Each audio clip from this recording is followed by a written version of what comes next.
अगला चैप्टर है pair of linear equation in two variables. Variables मतलब जिसकी वैल्यू फिक्स नहीं होती है, चेंज होती रहती है। और यहाँ पे वेरिएबल्स हमारे पास होंगे दो, कोई भी दो हो सकते हैं, X Y A B C D, कोई भी वेरिएबल्स हो सकते हैं। स्टैंडर्ड फॉर्म कैसी होती है? A X plus B Y equal to C. Pair of linear equation की जो टू वेरिएबल्स में जो लीनियर इक्वेशन बनती है, इसकी जो स्टैंडर्ड फॉर्म होती है वो A X plus B Y equal to C होती है। अब ग्राफिकली इसका रिप्रेजेंटेशन कैसे होगा?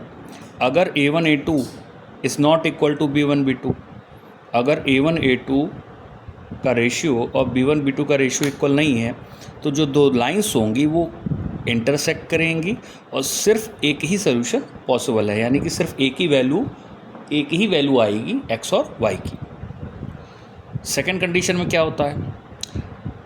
If a1 a2 equal to b1 b2 equal to c1 c2, यानी कि इन तीनों का रेशियो a1 a2 का ratio, a1 a2 b1 b2 और c1 c2, इन तीनों का रेशियो अगर इक्वल होगा तो लाइंस क्या करेंगी? कोइंसाइड करेंगी। एक लाइन के ऊपर ही दूसरी लाइन बनेगी और इसके बहुत सारे सोल्यूशन पॉसिबल हैं, क्योंकि जब एक लाइन के ऊपर दूसरी लाइन कोइंसाइड करेगी तो x की भी कई सारी वैल्यूज़ होंगी, y की भी कई सारी वैल्यूज़ पॉसिबल होंगी, तो कई सारे सोल्यूशन इसके पॉसिबल हैं।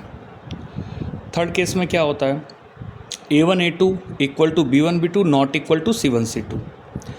अब इस कंडीशन में लाइंस क्या होती हैं? पैरेलल होती हैं। जब लाइंस पैरेलल होंगी तो इंटरसेक्ट नहीं करेंगी तो कोई भी सोल्यूशन पॉसिबल नहीं होता है। अब a1 a2 b1 b2 c1 c2 है क्या?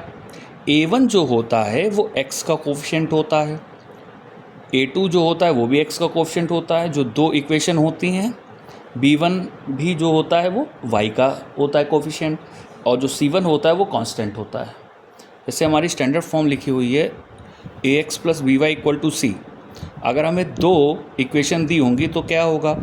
a1x plus b1y equal to c1 और a2x plus b2y equal to c2। तो यहाँ से हम रेशियो निकालेंगे।